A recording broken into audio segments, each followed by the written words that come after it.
taxi, you're the service. Well, here we are. Hey.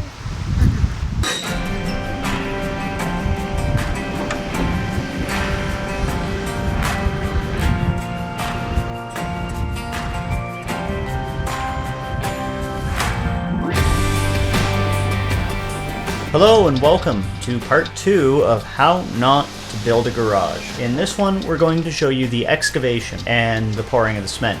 With me today is my friend Jason. Hello. He is the operator of the excavator that you see in this film, and he will do most of the narration for that because he has a better idea of what's going on than I do. So the first step is to separate all the materials. Here I'm scraping the topsoil from the backyard, pulling it away from the driveway. Backyard topsoil will be then scraped up and cast off into the one side yard, and then I'll scrape up the rest of the materials.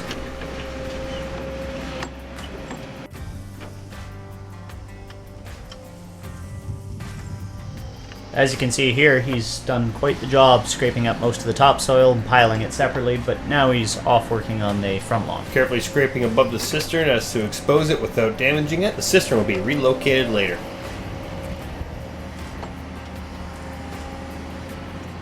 Now just sweeping some topsoil over, grading off this area. As I dig up the spoils from the foundation, I'll level them off for the new height of the driveway, and I'll just grade into this height here.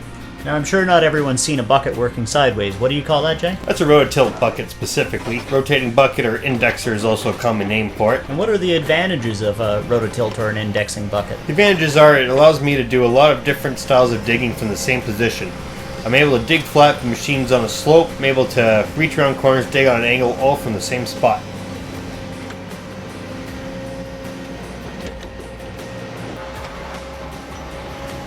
Now here you can see I'm peeling away the gravel from the driveway, separating it and stacking it up for later.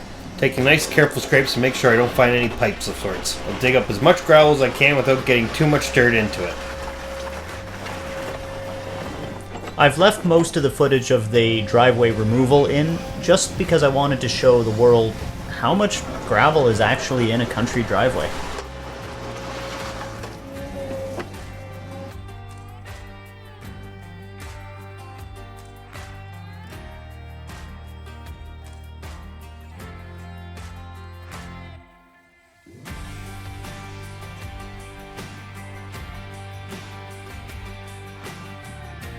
Just scraping up the gravel and tossing it off to the side and into the entranceway where it should be out of the way for most of the duration of the job. At this point, Jay decided it was time for me to do something, so I ran around and started to put the outline of the building out with string and paint. That gives Jay a rough idea of where to dig.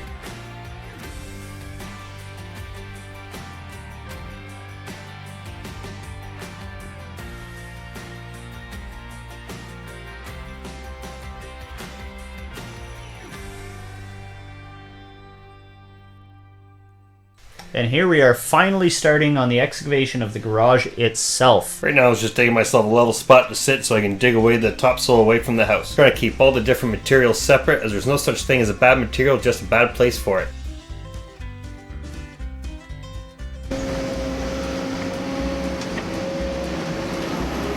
You see that nice little bush over there? Screw your bush. Here you might be able to see all the different layers of material. Right now I'm scraping up about 3 feet worth of imported fill. Underneath that would be the original topsoil and the native blue clay. Here I'm digging about 1.5 feet into the native blue clay to reach suitable soil for the footings.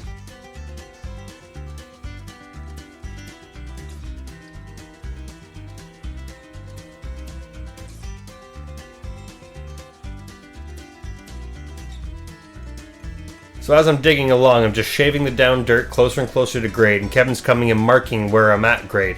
Anytime he sprays a dot, I will no longer reach past that point, so that way I'm continually able to shave down to the height. Again, as you can see, I'm able to chamfer the holes on a nice angle so that way they don't cave in over the time it waits for the foundation to go in, and I don't have to change the position of the machine or anything.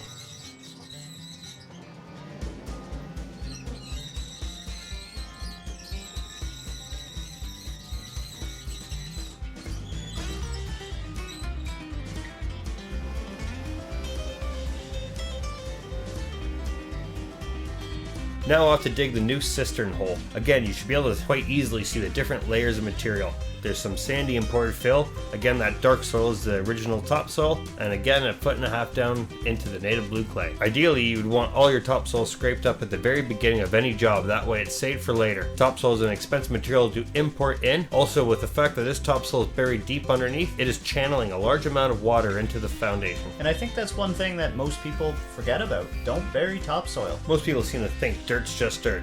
All the materials are quite different and need to be treated differently. Now, due to the lack of material, I'm digging a pond for Kevin here.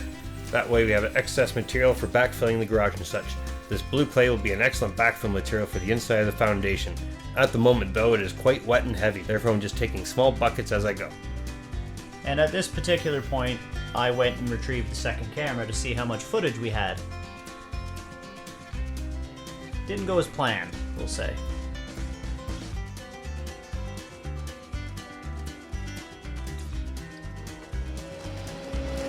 Oops.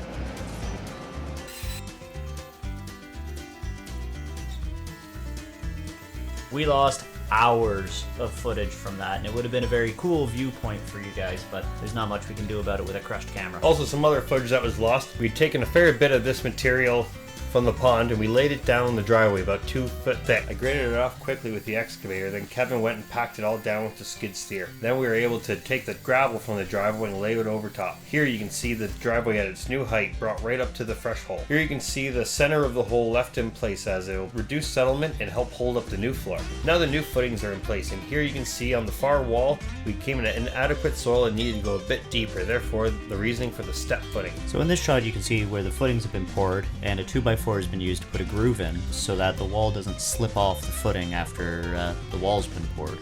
And now it's finally happening. Pour day. Concrete guys are here, the truck's showing up, and the walls are finally going in. Big day for me, it's really starting to happen. It was a lot of work for the guys. They didn't use a pump truck, they just shoveled it around the old school way, and it was a pretty warm day out, so they definitely earned their keep that day.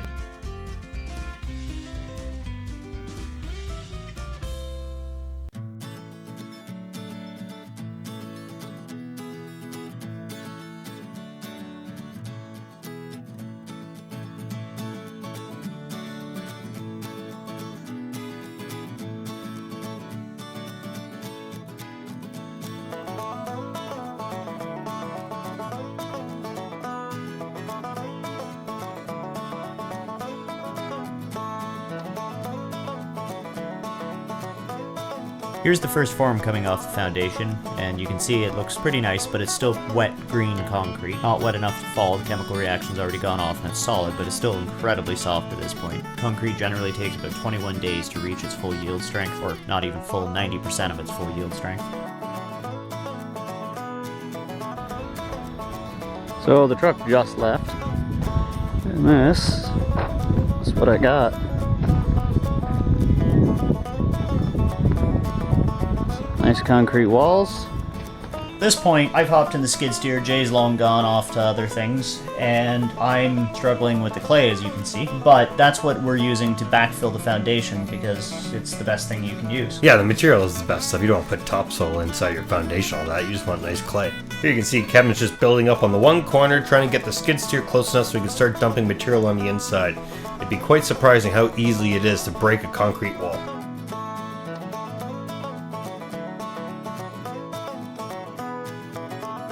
As you can see in this shot, the cistern has finally been moved and reconnected to the house. It's sitting nice and level, so I can start backfilling between the foundation and the cistern. I took this opportunity to lay a couple of conduits down just before we got started with anything else, and I laid some trace through it so that I can pull wires through at a later point in time.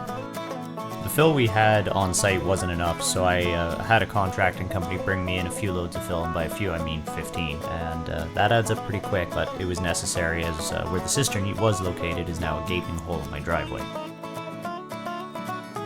Now it's starting to actually look like a real foundation, backfilled and ready for a wall. Now that it's all backfilled, the material can sit and settle while the building gets framed up. By then it should hopefully be ready for gravel and a floor. I would like to thank you guys for stopping by, and Jason, thank you for swinging by and helping me comment on this video. Oh, no problem. If it wasn't for Jason, honestly, none of this would have happened or been possible in any way. So anyways, we'll see you soon. And always remember, if it survives the hangover, it's not a shitty idea.